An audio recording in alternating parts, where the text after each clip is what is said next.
Here you can see the steel ribs or frames that make up the skeleton of the ship. These are curved to give the hull its shape and positioned between 2 and 3 feet apart.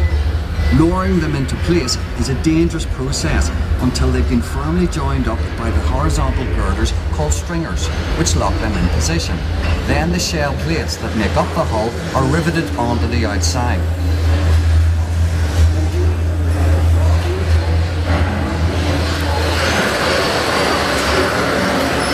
The ship's frames start out as straight bars. These are heated in a furnace, then hooked out onto slabs of cast iron, where they're hammered into shape against an iron mould.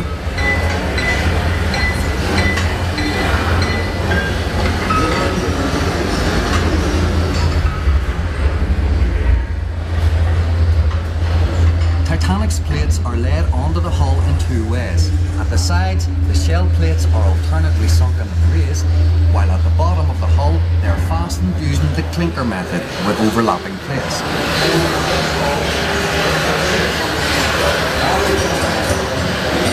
A rivet squad consists of 3 men and 2 boys.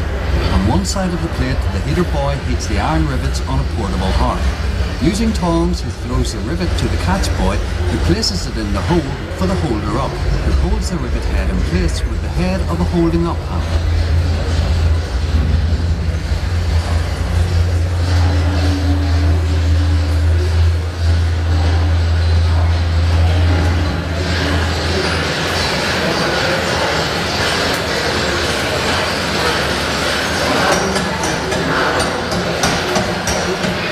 On the other side of the plate, 2 men work with smaller riveting hammers to fit the rivet tightly into a pre-punched hole, striking it in rapid succession. For the teams in the double bottom, the work of riveting can be very hard. The only light comes from candles. Stray pieces of hot metal often fly around, so riveters have to wear a muffler to protect their necks.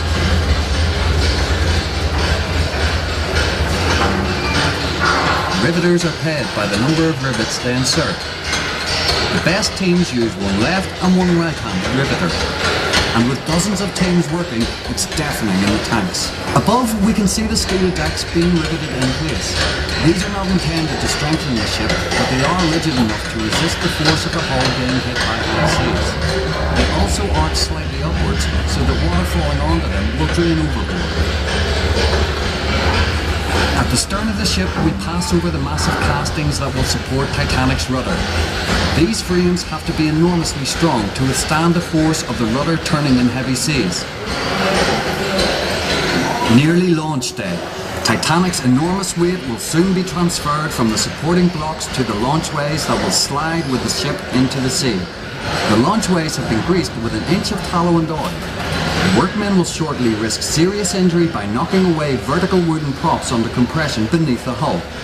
At the moment of launch, the sliding ways will be released by hydraulic rams.